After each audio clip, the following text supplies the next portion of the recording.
Hi, I'm here to return my fundraising bucket. Oh, fantastic. How did your fundraiser go? Yeah, really well, thank you.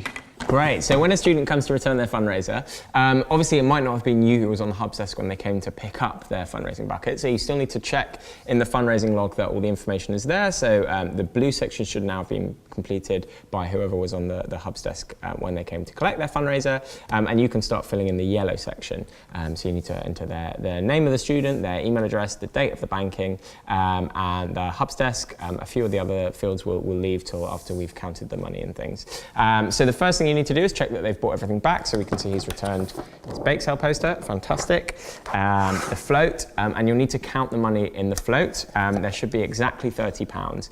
If there is more than £30, then you'll need to add the surplus to the fundraising bucket. And if there is less than £30, you'll need to make up 30 from the fundraising bucket when they count it. But in this instance, Alex has done a fantastic job of keeping it at exactly £30, which makes my life a lot easier. And lastly, that he's returned all the buckets that he was supposed to. The seals are still on, the sticker is still on.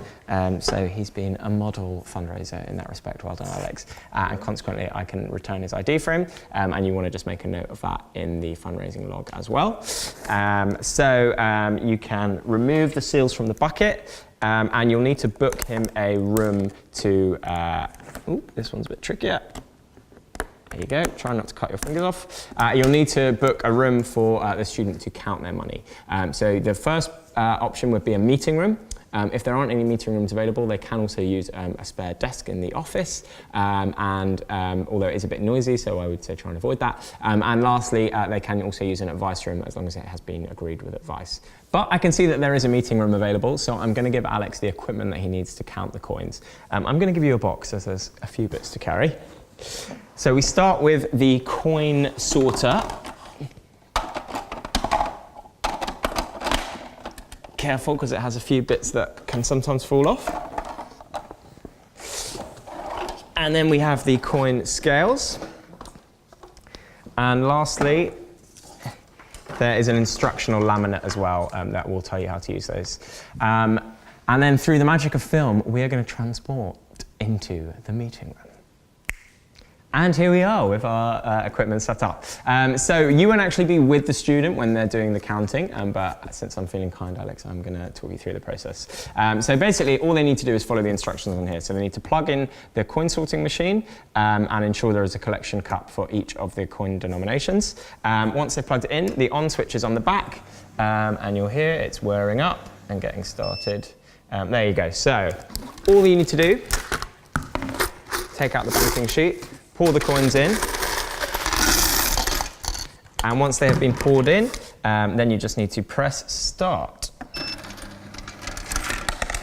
Now it's going to take a little while, but it will slowly but surely count your money. Be careful, because it sometimes mistakes 5p's for 20p, so do just check once it has counted in your collection cup that they are all kind of the right denomination. Might want to fast forward this bit.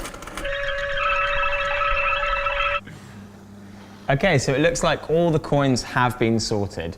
So now you can turn off the machine and you will just need to weigh out the coins to double check that the denominations are correct. So we can remove these. These are ones with coins in. We've got some 5p's, some 2p's and some 50p's. Fantastic, let's get rid of this. So you then need to take one of your coins, take the collection tray off, put it into the tray, place it on the scale, and as you can see, it is counted that there is 30p's worth of 2p. So you then can place that into a bag.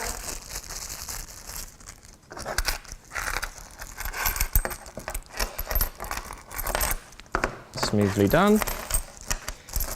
And you can make a note of that on the fundraising log. So I'm going to put 30p by 2p's.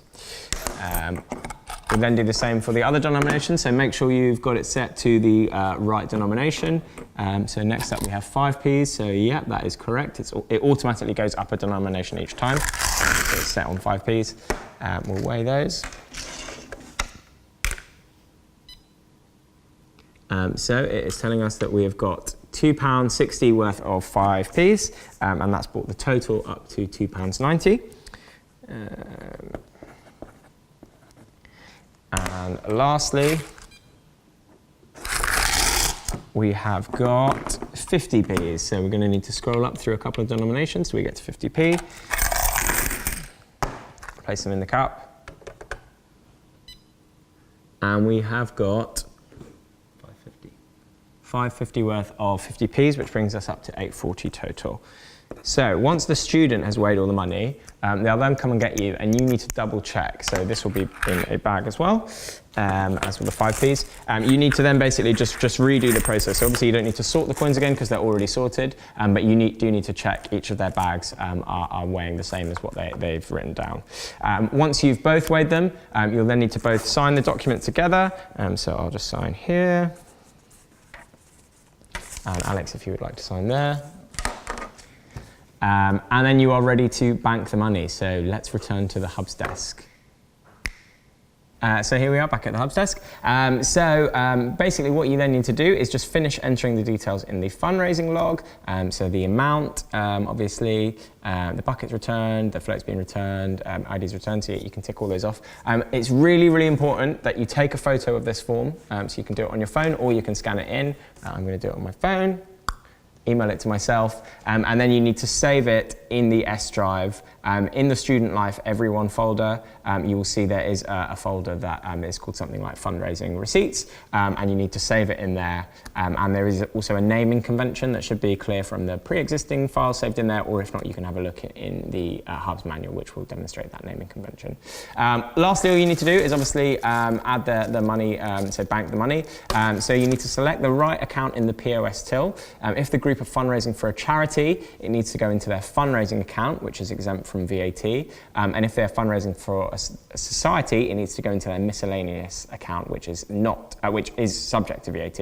And you'll be able to find out whether they're fundraising for a charity or society in the fundraising log under their entry. In the POS, search for the group's name, and both the fundraising and miscellaneous account should appear. Select the right one, and then use F4, which is the price adjust, to change the value to what has been counted and verified.